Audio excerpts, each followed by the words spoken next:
आज सावन महीने के शुक्ल पक्ष की पुत्रदा एकादशी है। आप सभी को पुत्रदा एकादशी की ढेरों शुभकामनाएं। इस शुभ अवसर पर आज आप सुनेंगे पुत्रदा एकादशी की कथा और 11 माता की आरती। भगवान श्री कृष्ण के श्रीमुख से सभी एकादशी व्रतों का महात्म्य सुनते हुए धर्मराज युधिष्ठिर ने एक दिन भगवान कृष्ण से कहा, हे प्रभु, ये कल्याणकारी और महापुण्यदायी कथाएं सुनकर मेरे आनंद की सीमा नहीं है और इन एकादशियों के प्रति मेरी जिज्ञासा बढ़ती ही जा रही है। हे मधुसूदन, अब आप मुझे श्रावण मास के शुक्ल पक्ष की एकादशी की कथा सुनाने की भी कृपा कीजिए। इस एकादशी का क्या नाम है, इसके व्रत का क्या विधान है और इसमें किस देवता का पूजन किया जाता है और इस दिन व्रत रखने से किन फलों की प्राप्ति होती है। कृपया करके इन सभी का विस्तार पूर्वक वर्णन कीजिए। धर्मराज की बात सुनकर भगवान कृष्ण कहने लगे, हे धर्मराज, श्रावण मास के शुक्ल पक्ष की एकादशी की कथा के श्रवण मात्र से ही अनंत यज्ञ का फल प्राप्त हो जाता है। हे धर्मराज, द्वापर युग के आरंभ में ही महिष्मती नाम की एक नगरी थी। उस नगरी में महाजीत नाम का एक राजा राज्य करता था।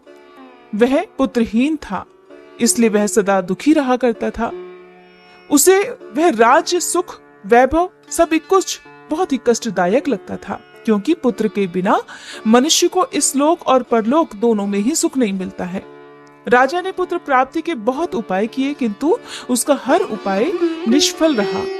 जैसे जैसे राजा महाजीत वृद्धावस्था की ओर बढ़ते जा रहे थे, वैसे वैसे उनकी चिंता भी बढ़ती जा रही थी।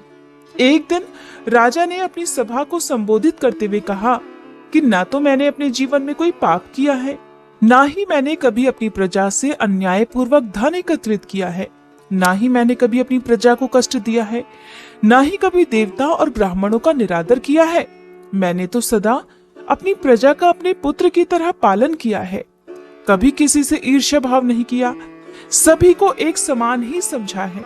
मेरे राज्य में तो कानून भी ऐसे नहीं है जो प्रजा में अनावश्यक रूप से डर उत्पन्न करे।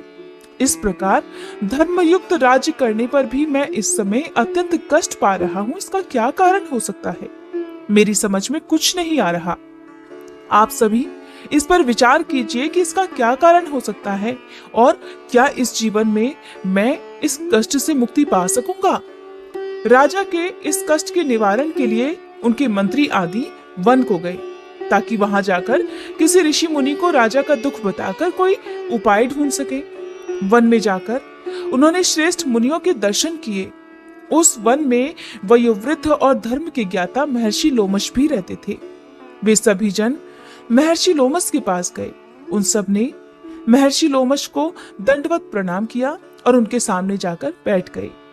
महर्षि के दर्शन पाकर उन सभी को बड़ी प्रसन्नता हुई और सबने महर्षि लोमश से प्रार्थना की कि हे देव, हम बहुत ही सौभाग्यशाली हैं जो आपके दर्शनों का सौभाग्य हमें प्राप्त हुआ। मंत्री की बात सुनकर लोमश ऋषि कहने लगे, हे मंत्रीवर, आप लोगों की विनम्रता और सद्व्यवहार से मैं अति प्रसन्न हूँ। आप मुझसे अपने यहाँ आने का कारण बताइए। मैं आपके कार्य को अपने सामर्थ्य के अनुसार अवश्य ही करूंगा, क्योंकि हमारा शरीर ही परोपकार के लिए बना है। लोमश ऋषि के ऐसे मधुर वचन सुनकर मंत्री कहने लगे, हे ऋषिवर, आप हमारी सभी बातों को जानने में ब्रह्मा जी से भी ज्यादा समर्थ हैं, इसलिए आप हमारे संदेह को दूर कीजिए। महिष्मती नाम की नगरी के हमारे महाराज महाजीत बड़े ही धर्मात्मा और प्रजापालक हैं। वह प्रजा का पुत्र की तरह धर्मानुसार पालन करते हैं, किंतु फिर भी वे पुत्रहीन हैं। हे महामुने, इससे हमारे राजा अत्यंत दुखी रहते हैं। हम लोग उनकी प्रजा हैं, हम भी उनके दुख से दुखी हो रहे हैं, क्योंकि प्रजा का ये कर्तव्य है कि राजा के सुख में सुख माने और दुख में दुख माने।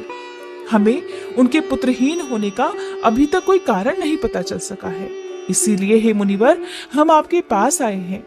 अब आपके दर्शन करके हमें पूर्ण विश्वास है कि हमारा दुख अवश्य ही दूर हो जाएगा, क्योंकि महान पुरुषों के दर्शन मात्र से ही प्रत्येक कार्य की सिद्धि हो जाती है।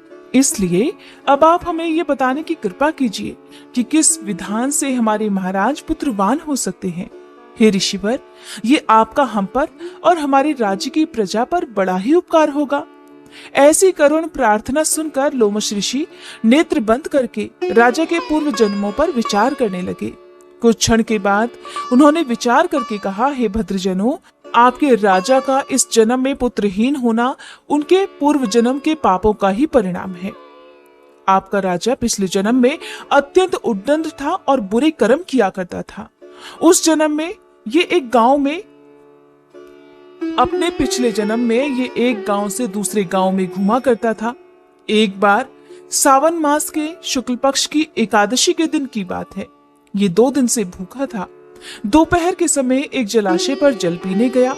उसी जगह पर उस समय एक ब्याई हुई गाय जल पी रही थी। राजा ने उस गाय को प्यासे ही भगा दिया और उसे पानी नहीं पीने दिया और खुद वह पानी पीने लगा। हे श्रेष्ठ पुरुषों, इसीलिए तुम्हारे राजा को इस जन्म में ये कष्ट भोगना पड़ रहा है। एकादशी के दिन भूखा रहने का ये फल हुआ कि वह इस जन्म में राजा है और प्यासी गाय को जलाशय से भगाने के कारण वह इस जन्म में पुत्रहीन है। ये जानकर सभी मंत्रीगण प्रार्थना करने लगे, हे ऋषि श्रेष्ठ, शास्त्रों में तो ऐसा लिखा है कि पुण्य से पाप नष्ट हो जाते हैं। अतः कृपा करके आप हमें कोई ऐसा उपाय बताइए जिससे हमारे राजा के पूर्व जन्म के पाप नष्ट हो जाएं और उन्हें पुत्र रत्न की प्राप्ति हो। मंत्रीगणों की बात सुनकर लोमश ऋषि कहने लगे, हे भद्रजनों, यदि तुम सब श्रावण मास के शुक्ल पक्ष की पुत्रदा एकादशी का व्रत और रात्रि जागरण करो और उस व्रत का फल राजा को दान कर दो, तो तुम्हारे राजा के यहाँ अवश्य ही पुत्र उत्पन्न होगा। राजा के सभी कष्टों का और पापों का भी नाश हो जाएगा। इस उपाय को जानकर मंत्री सहित सभी ने महर्षि को कोटि कोटि धन्यवाद दिया और उनका आशीर्वाद लेकर वे सभी अपने राज्य में वापस लौट आए। फिर उन्होंने लोमश ऋषि की आज्ञा अनुसार पुत्रदा एकादशी का विधान पूर्वक उपवास किया और द्वादशी तिथि को उसका फल अपने राजा को दे दिया। इस पुण्य के प्रभाव से रानी ने जल्दी ही गर्भ धारण किया और 9 माह बाद एक अत्यंत तेजस्वी पुत्र को जन्म दिया। हे धर्मराज, इसीलिए इस एकादशी का नाम पुत्रदा पड़ गया। पुत्र की कामना रखने वाले मनुष्य को विधान पूर्वक श्रावण मास के शुक्ल पक्ष की एकादशी का व्रत रखना चाहिए। इस व्रत के प्रभाव से इस लोक में सुख और परलोक में स्वर्ग की प्राप्ति होती है। जाने अनजाने में किए गए अगले और पिछले सभी जन्मों के पापों का भी नाश हो जाता है। इस कथा का सार ये है कि पाप कर्म करते समय मनुष्य ये नहीं सोचता कि वो क्या कर रहा है, परंतु शास्त्रों से विदित होता है कि मनुष्य का छोटे से छोटा पाप भी उसे भयंकर दुख भोगने को विवश कर देता है।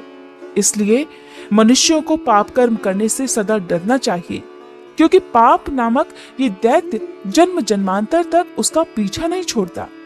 प्राणियों को चाहिए कि सत्य व्रत का पालन करते हुए भगवान के प्रति पूरी श्रद्धा और भक्ति रखे और ये बात हमेशा ध्यान में रखे कि किसी के दिल को दुखाने से बड़ा पाप इस संसार में कोई दूसरा नहीं है। और यदि गलती से इस तरह का कोई पाप हो भी जाए तो एकादशी का व्रत रखकर भगवान श्री हरि की विधि विधान से पूजा करके अपने पापों का प्रायश्चित करना चाहिए। जीवन में फिर कभी इन गलतियों को ना दोहराने के लिए प्रायश्चित की भावना से यदि एकादशी का व्रत रखा जाए तो भगवान श्री हरि सभी पापों को